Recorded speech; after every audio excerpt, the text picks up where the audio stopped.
crop top t-shirts for men, the CFP, and whether or not Ohio State deserves to be in the Big Ten title game next on Dotting the I with Davis and Chad.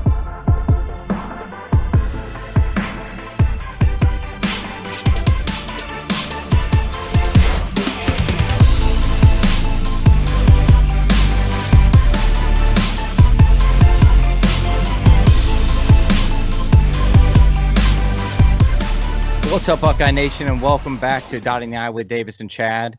This is episode 13, and man, we got a ton of stuff to talk about this week, that's for sure.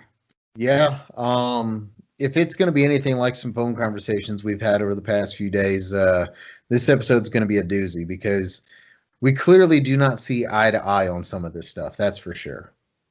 No, we really don't. I'll tell you what, man, this has been just a mentally draining week for me.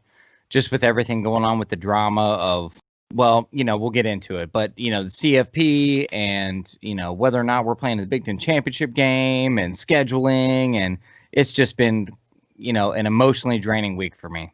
Well, people don't know that we actually were going to establish a Team Up North rivalry podcast. And it wasn't even a game preview. We were just going to have a rivalry week podcast to talk about things that, we typically do in a rivalry week, and, the hardcore Buckeye fans understand all the different things that we do. Maybe even bring us some of the things that you're not aware of, because, it was very important that it was even said, it's said each year, but it was said in the press, the communication they had, but even before we found out about the game, was that, we're not prepping for the Team Up North this week.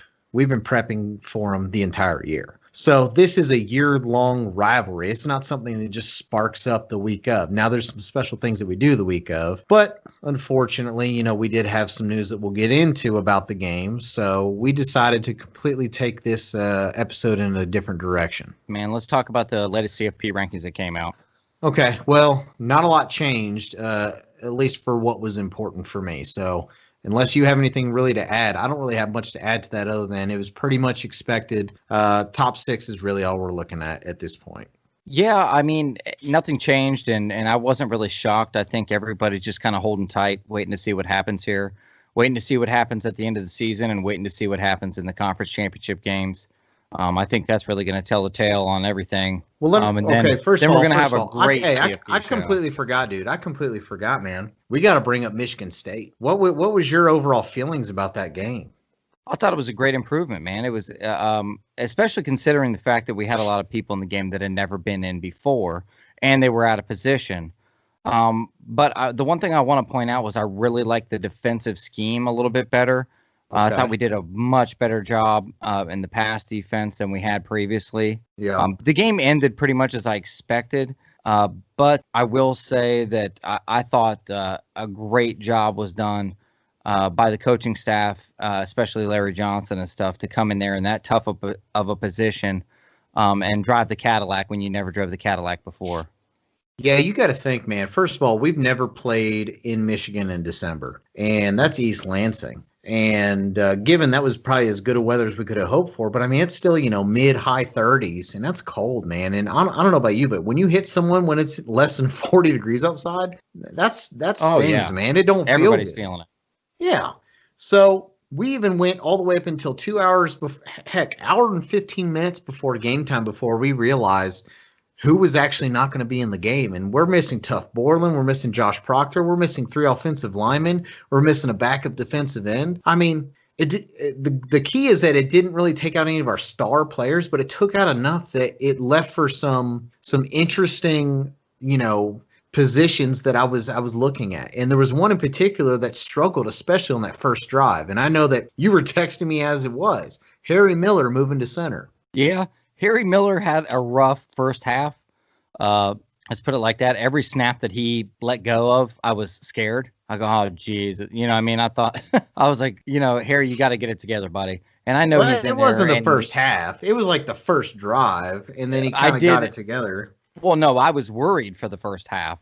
Is right. what I'm saying. After that, once he got it together a little bit, I was okay. But I really did enjoy, like we talked about before, a little bit of the banter. The camera caught him several times doing stuff, screaming the F-bomb and stuff. The dude is super passionate, which I appreciate, but I just thought it was funny that they kept keying in on him on his worst moments on the sideline, which is really funny. I bet his mom's sitting there watching like, what?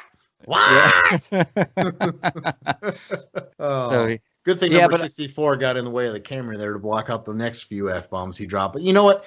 That right there, next man up. And that's what really is the big difference between Ohio State and every other team in the Big Ten, is we can go ahead and plug and play kids that have never even played in college yet or never started in college yet. And it looked like we didn't miss a beat for the most part. Would you not agree? Absolutely. But it also helps when you got the number 1 or number 2 quarterback in the country. Well, yeah, rightfully so. But the running game looked good still. And guess what? My boy, Trey Sermon, finally got his first score. Yeah. Did you see Justin Fields running down the sideline? Okay, so he could have passed him by 200 yards. All right, so Trey Sermon turns out a Big 12 speed. It's moderate because Justin Fields literally was about 10 yards behind him and got up almost shoulder to shoulder with him before he got to the goal line. Yeah, exactly. Justin Fields, good Lord, that boy is quick. I mean, what did he run for? He ran for over 100 yards and 2 scores.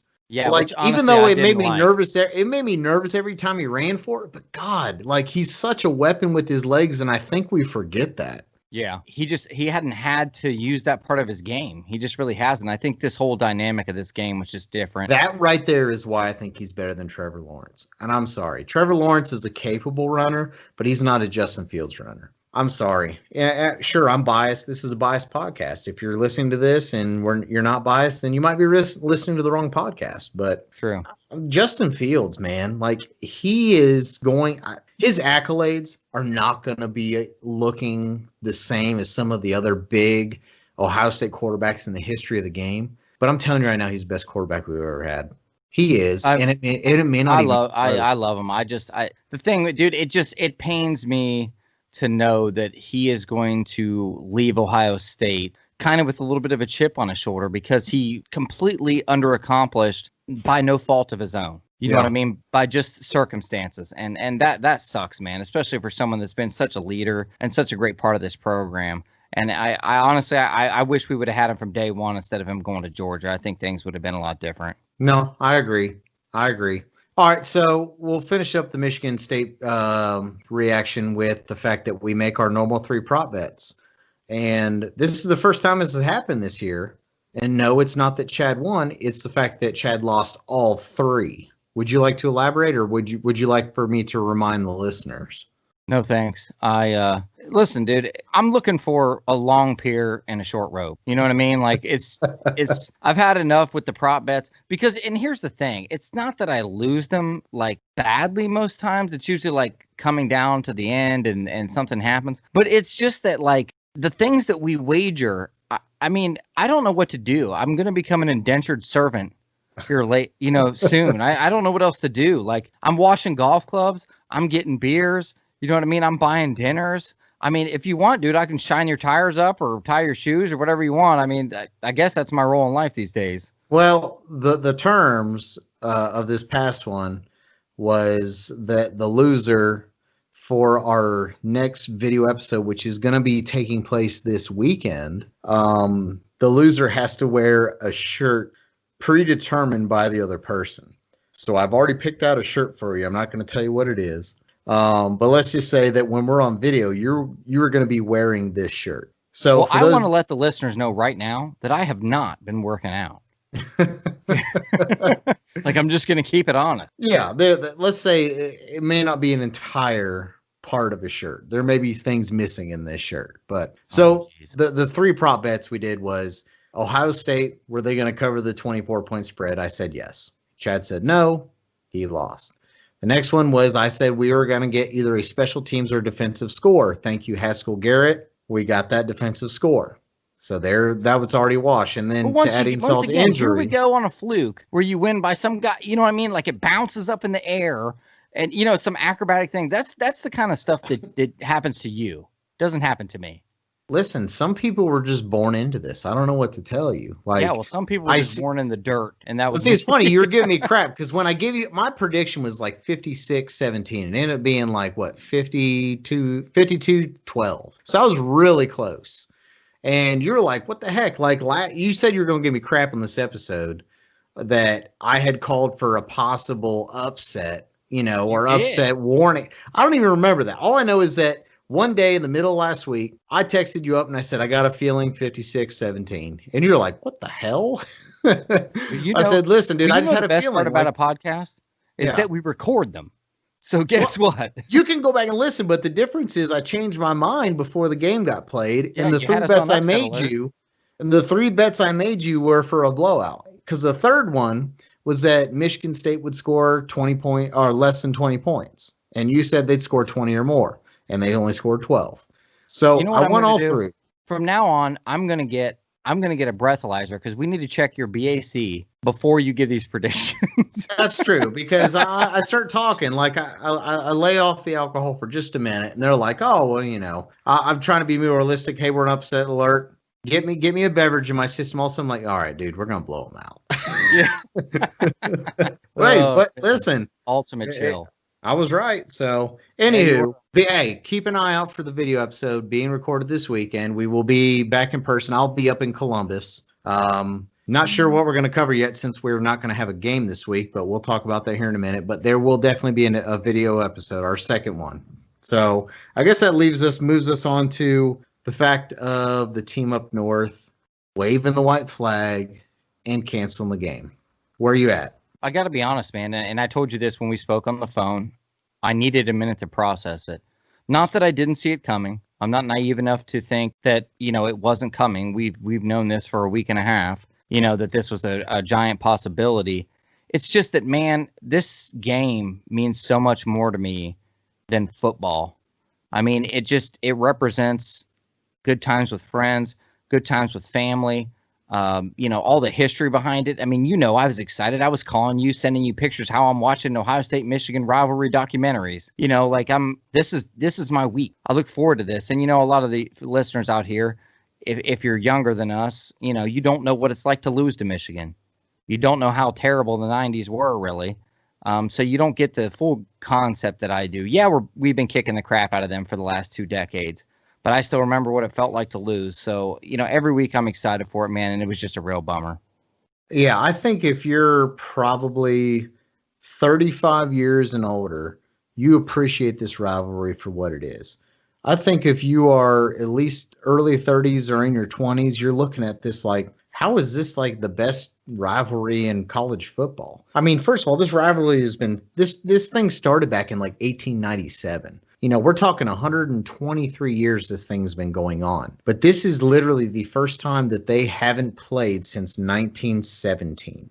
Okay? They literally have played every single year since 1918 and on. So we're talking 102 straight years that they've played.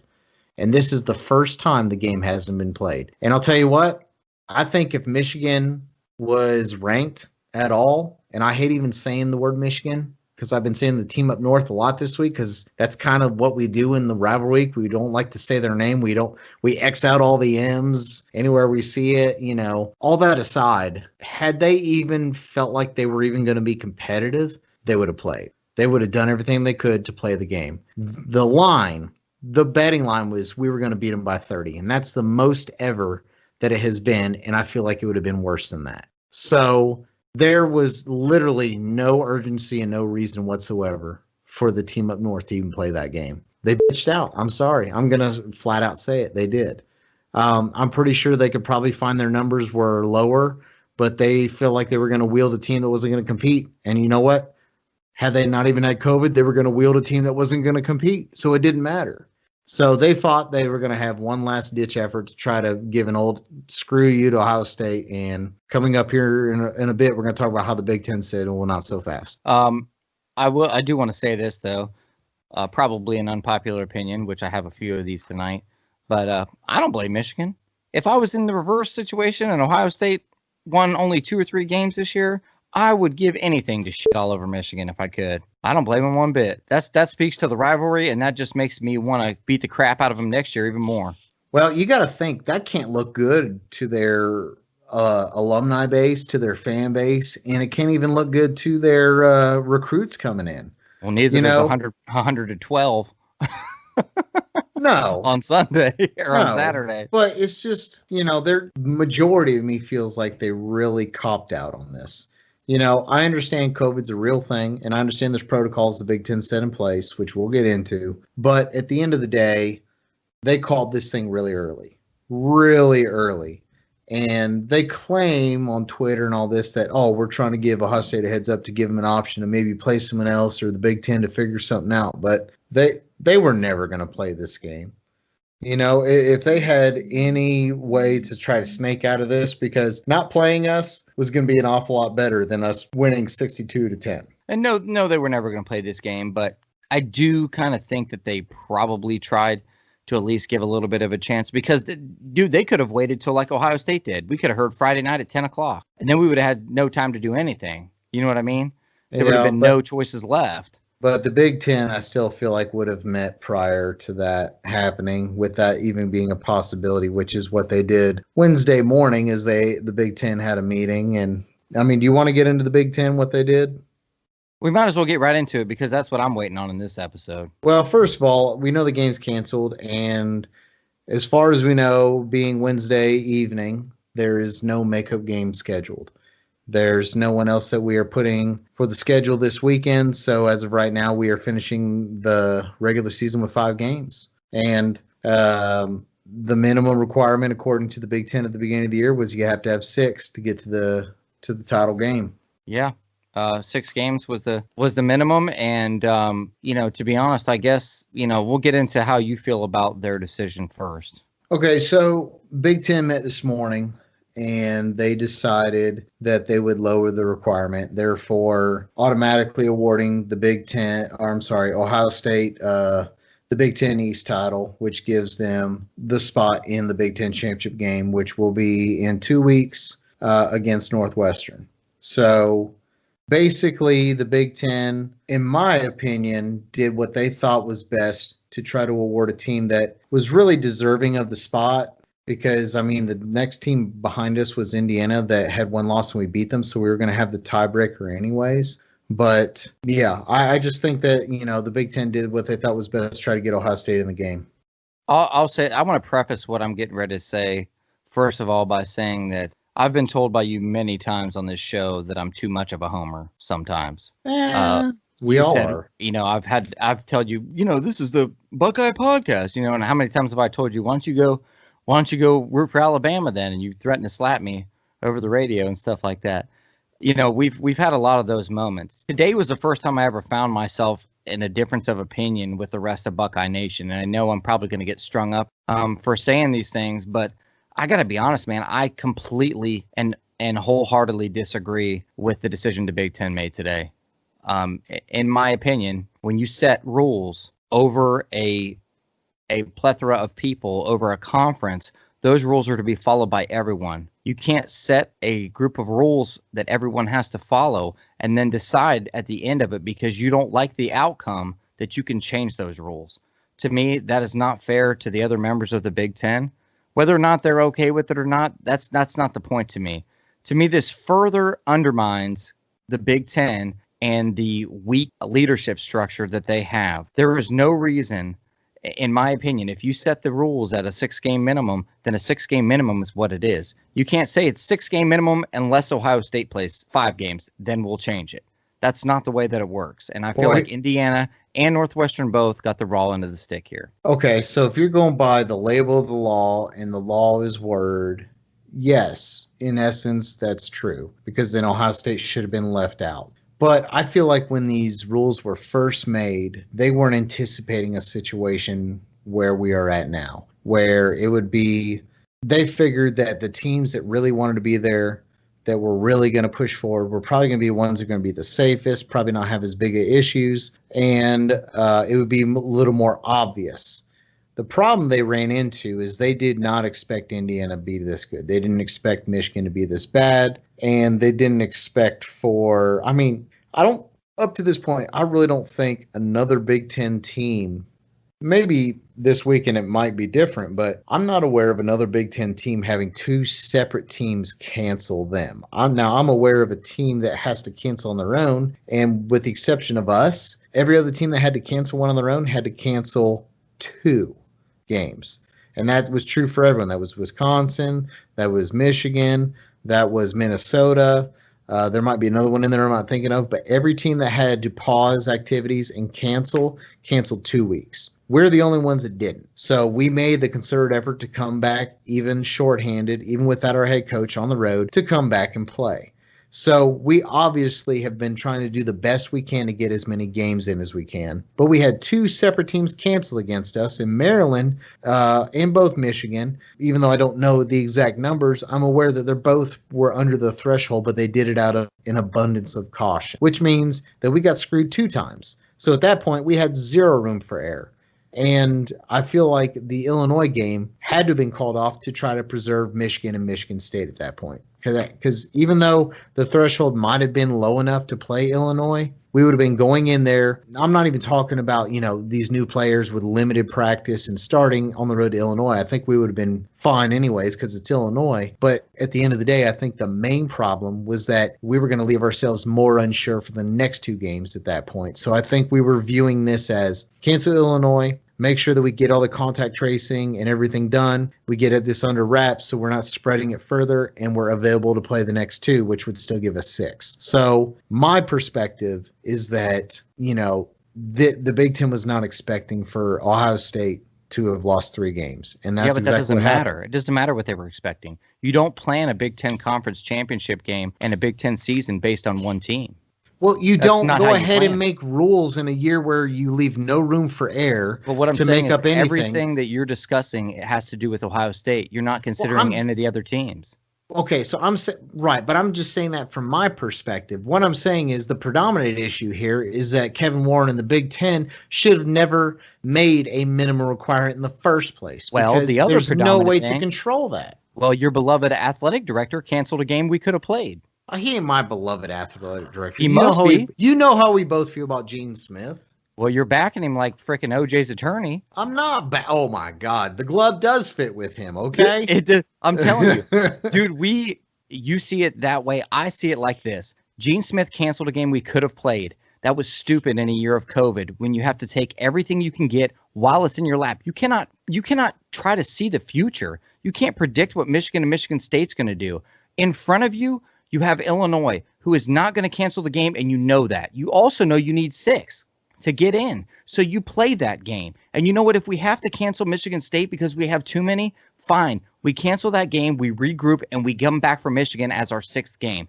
That's the way I see that scenario. Result in the same situation. It doesn't matter. You didn't know that. My point is you can't make that decision based on that. You take that Illinois game, because now if we would have took that Illinois game, we would be playing in the Big Ten Championship. We wouldn't be having this conversation. But if we took the Illinois game and went up there with almost nobody and could have gotten upset because they didn't have any practice, or because we could have even got more numbers, have to cancel the Michigan State game, then we'd still be in the same boat. We'd either have a loss or we'd still be missing the game against Michigan, because nothing that we've done. Listen, nothing that we've done up to this point is affecting whether or not Michigan players tested positive and they had to shut stuff down. Because when we were having issues and we had to cancel for Illinois, there was nothing going on at Michigan yet. Nothing. So there's no way we could have seen this coming. So whether we played Illinois and then cancel Michigan State. One question. Go ahead. Did the Big Ten change the rule for the Big Ten Championship based on one team? They had to. Yeah. No, they didn't have to. Because there was another way out, which I gave to you, which is this. They could have let Indiana and Northwestern play in the Big Ten Championship, which they both deserve, by the way. I'm just going to say that right now. According to the label of the law that they established at the beginning of the year. That was set out at the beginning of the year, which everybody followed but Ohio State. So now what you could have done was we could have had an out-of-conference opponent and still been eligible for the CFP. Everybody wins. You don't change the rules in the Big Ten. Let Indiana and Northwestern have their chance at a Big Ten title, which they're probably never going to get any other time. And let Ohio State get into the CFP at number 4 with a win over Texas A&M or another out-of-conference opponent. They could have avoided all this and not reneged on anything. There was a way out. I'm going to agree with you to an extent, because one is, as an Ohio State fan, it gets annoying seeing other people, whether it's Twitter or in person or Facebook or any other social media, or the general, country consensus that Ohio State gets handed things because of their brand. And I like to feel like we've earned it. That's why I told you before, like the 2014 national title was so special because we earned our spot there. Like we were going in number 6 into the final, week and championship week and beat Wisconsin 59-0. And they were a top 20 team, a top 15 team. And then we turn around and we beat Alabama. And then we turn around and we beat Oregon. But the difference was that was so well earned, and that's such a special national title. The difference was they didn't want to give it to us that year. We came in and took it. This year we didn't take it. They're giving it to us. I understand where you're coming from, and I get where you say that okay. So I'm in the same boat with you. In a perfect world, I'd say fine. Big Ten, don't change the rules. Go ahead and put Indiana in and Northwestern, and a small part of it almost be proud of the two teams in the Big Ten that are never going to have a shot at the Big Ten title. I'm sorry. The Big Ten title has been won by Ohio State. It's been won by Michigan. It's been won by Penn State. And it's been won by Wisconsin. Outside of that, I think Iowa got it maybe one year. But that's it. Like you really have 4 or 5 teams that are ever going to win that title. For the most part, it's never going to happen. So Northwestern, even though they even were in the national title, or I'm sorry, the Big Ten title game a couple of years ago against us, they're supremely outmatched by whatever is going to be their opponent in the East from the East Division. So I would understand following the labor of the law, even though Indiana, in an essence, didn't earn it either. They would have been in there by a technicality. Indiana wouldn't have earned it to be in there because they still lost to the team that they're going in over. No, they followed the rules and played 6 games. They met the requirements. But that's not earning it. That's winning it off a technicality, man. It's you switch meeting the roles, the requirements. Do you mean to tell me if Ohio State was Indiana and Indiana was Ohio State and the roles were reversed and they didn't change the rules and you got to go to the Big Ten championship game, do you feel like you earned that spot knowing that the team that was supposed to be there didn't qualify because they missed one more game? Why do you set rules? That's the whole point I'm saying. Don't set those stupid rules in the first place. But they already did. That's what you're forgetting. They already set them. Anything. Like you're literally just picking up you're right. rules out of nowhere and making up stupid rules that don't even mean anything. It doesn't matter because they did it, Davis. They did it. So they have to follow it. You can't unchange it. I understand where you're coming from. Dude, you're a rule follower, man. You stop at every traffic light. You go the speed limit. You put your turn signal on. I get it. That's I do not. My turn signal hasn't worked in months. Well, then, I don't know what you're flip-flopping so much. I don't know where to believe yet. The point I'm making is I understand where you're coming from, okay? And listen. Hold on. Before I say, I just want to say one thing real quick, and I'll let you go ahead. No, go ahead. I just want to say this. I don't want people out there to think that I don't want to go to the Big Ten championship and I don't want to go to the playoffs. Well, I want it more than anybody. Well, do you? I do. I want it more than anybody, but I can't see how. I was very disappointed in Buckeye Nation when I'm reading these responses. Are you serious? You can't possibly look at that and think that you get that on a technicality and you're proud of it. You think that's the way it should be? Just because you're the best team, you didn't meet the requirements, you automatically get a bid to the Big Ten championship? No, that's not how it works. That is not how life works. They are not going to bend the rules for you just because you're special. They ain't going to do that. Okay? In real life, that's not how things work. So I was upset that so many people, if they want to do it because it's a cash cow, fine. I get it, man. Ohio State's going to bring money to the table. They're going to bring viewers to the TV. I agree with all that. And I want to play for the Big Ten championship and I want to play for the CFP. But at the same point in time, I cannot, being of sound mind and judgment, look at that scenario and say that that was fair for everyone. That was a one-sided decision for one team. Yeah. I mean, you're not wrong. You're not. And I can imagine those people in Indiana, Bloomington, are not happy at all. Because they know based upon the technicality, they were rooting for Michigan to not play that game to hope they had a chance to sneak in there. And the fact that the Big Ten went back on it, I can only imagine the heartbreak that they feel because that was probably Indiana's one and only chance because they played a great game against Ohio State. Ohio State struggled in the second half, which, I don't feel like, 10 out of 10, I don't think Indiana's winning any of those, but they gave it a hell of a chance. But they're also picking Michigan up on a down year, Penn State on a down year, and they beat both those teams in the same year because they have to play everyone in the East. So this literally was probably going to be Indiana's only chance to ever be in the Big Ten championship game. Well, and people are forgetting it may have been Northwestern's only chance too because they're not beating Ohio State. Well, it is Northwestern's getting in there already. They've No, already but what I'm saying, qualified. it would have been their only chance to actually win it because they're not going to beat Ohio Right. State. Well, see, I'll tell you what. Tell me the last time a West team won. Is either Wisconsin or Iowa. Yeah, probably a Yeah. decade or more. I mean, Yeah, I it's was trying Ohio to State, think Ohio back. State, Ohio State, Ohio State, Penn State, Ohio State, Ohio State, Dude, I Michigan. agree though. Ohio State's the best team in the Big Ten, hands down. Well, It's not even close. and it's not even close. And that Indiana game, would you even feel the same if we blew them out like 42-7? To be honest with you, man, to me it Or had are you nothing kind to of do with or the are you score. kind of giving them more credit because they fought back in the second half? I'm giving them credit because not only did they fight back in the second half and give us a little bit of a game, not a lot of a game, but a little bit of a game. Okay, But let me also ask you they have this. fought through losing a quarterback and they're still beating people, which is a test to how really Right. good they are. And I agree. And I think the nation as a whole needs to understand exactly how good a team Indiana really is this year. So let me even ask you this. Let's say, okay, we know Michael Penix Jr. went down and they played Wisconsin and they still beat Wisconsin. But let's say they didn't beat Wisconsin. So then Indiana has 2 losses. Would you still feel the same way? No. So it's simply because after they lost their quarterback and then they turned around and still showed the heart to beat Wisconsin, that was viewed as the best team in the West part of the division at the beginning of the year. Yes, because to me their only loss is to us, and they Yep. meet a requirement that we didn't.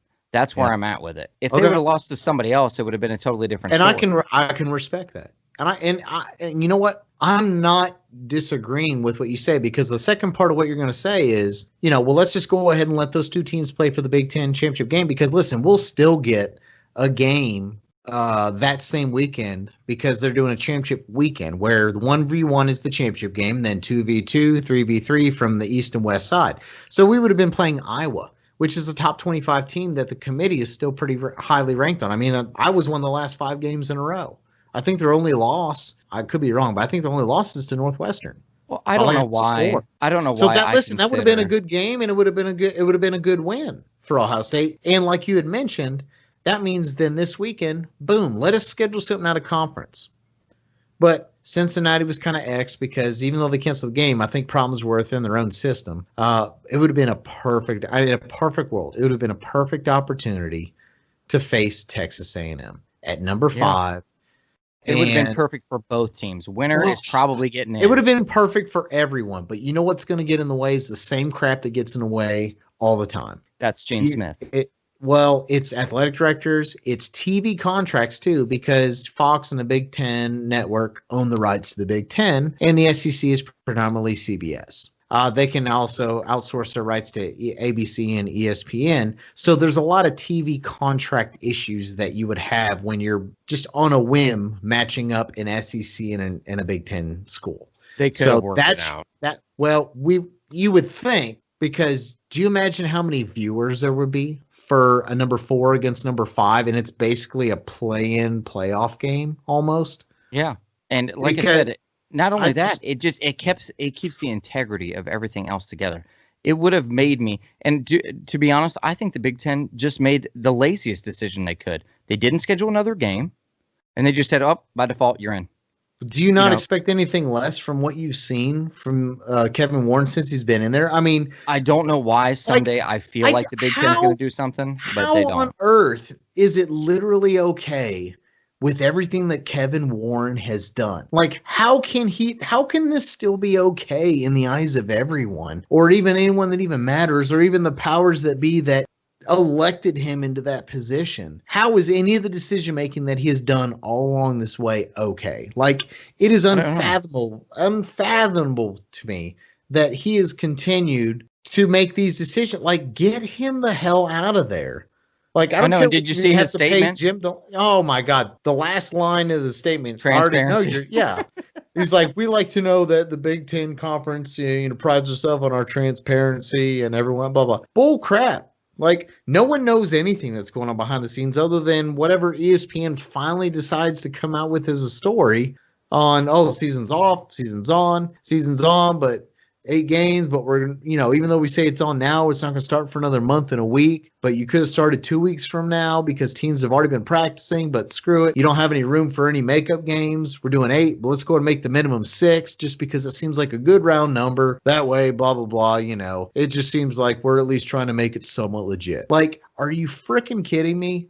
The Big Ten has been god awful this year. And if this, like, I'll tell you right now, if Ohio State wins against Northwestern, which I expect they will do by a lot, and we're going in as an undefeated Big Ten championship team with 6 wins, and we don't make the playoff, we need to leave the conference immediately. And I'm so over the Big Ten when it comes to football. I'm done. I'm absolutely done because, one, we're not getting quality opponents on a week-in-week basis. And even though I want to win as many games as possible, I still, I'm like you. I want the challenge to be there. Like, I enjoy watching a game where, hey, there's risk there involved.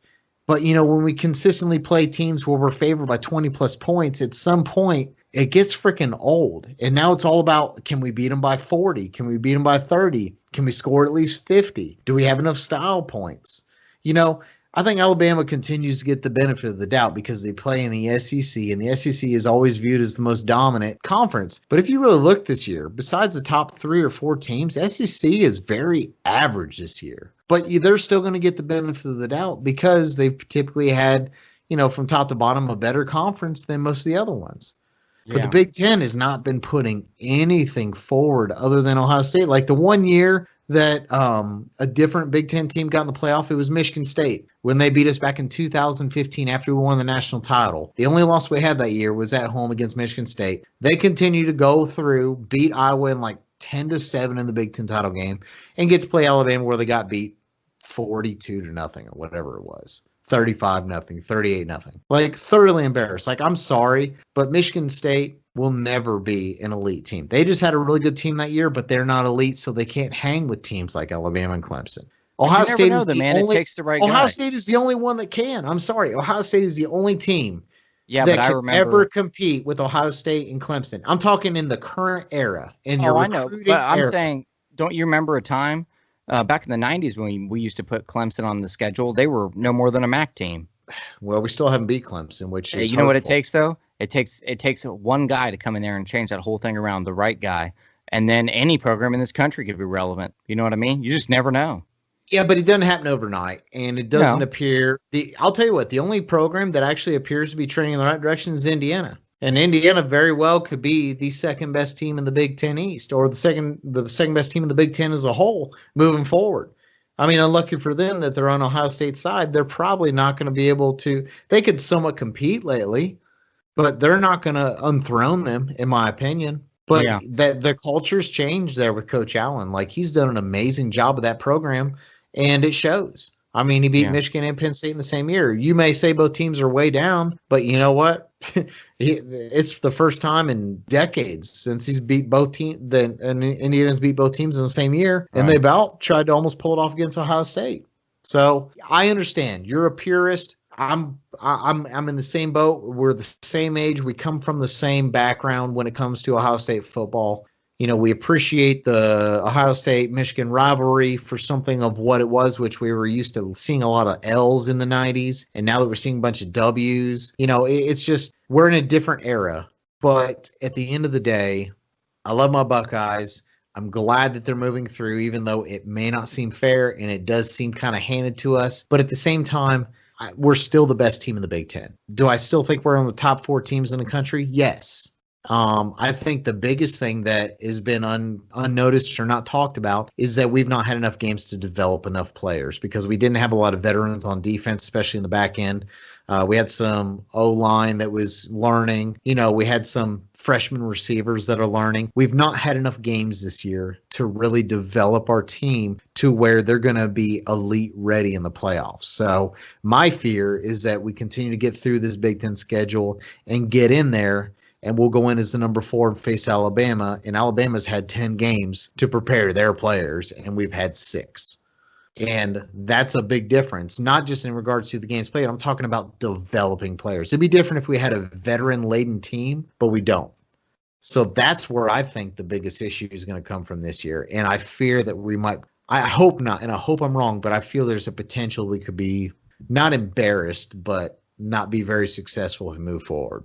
I agree. I mean, the team hasn't been tested this year. They haven't been tested by anybody. You can't say that the Indiana game was a test. It wasn't. We blew them out in the first half and let them climb back in. We were up 35-7 in the third quarter. So that was not a test. No. But I will say this. I really think that this team will have a new motivation now. I really do. Now that they're in it and they know there's something to play for, I think practices are going to be on and going. I think that they're going to just. I feel bad for Iowa. I'll put it like that because I think we're going to come out on all cylinders. Northwestern, yeah, sorry. I feel bad for Northwestern. I think we're going to come out on all cylinders and just destroy them. And then I think, you know what I mean? From then, what happens? I don't know, because this team is going to be a different team knowing they have something to play for, knowing that there's a light at the end of the tunnel. Well, I think they also understand now, too, for the first time ever, and even though Day will never say it, got to hang 100 on them. Because now that we've lost that extra data point with not playing this weekend, we're going to have to literally beat Northwestern 60-10. It's almost like one of us has been saying that for the whole year about everybody. Well, it's finally come to fruition enough. Because, well, I wasn't expecting all this extra chaos, and I think you kind of foresighted it a little bit better than I did. But I think beating Northwestern is not enough, in my opinion, because we haven't even talked about the doomsday scenarios when it comes to what's going to happen in the ACC playoff game and the SEC playoff game.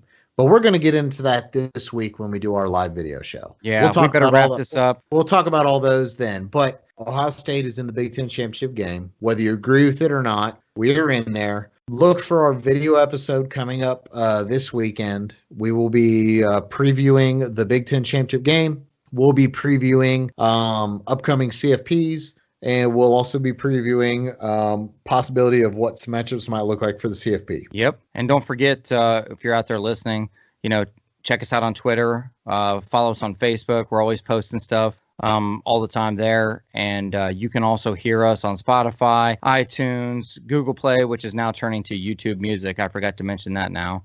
Google Play will be no more here shortly. But we're on every major platform out there. So search Dottie Now with Davis and Chad and give us a listen. And we appreciate it. And we'll catch you guys this weekend. Go Bucks. OH.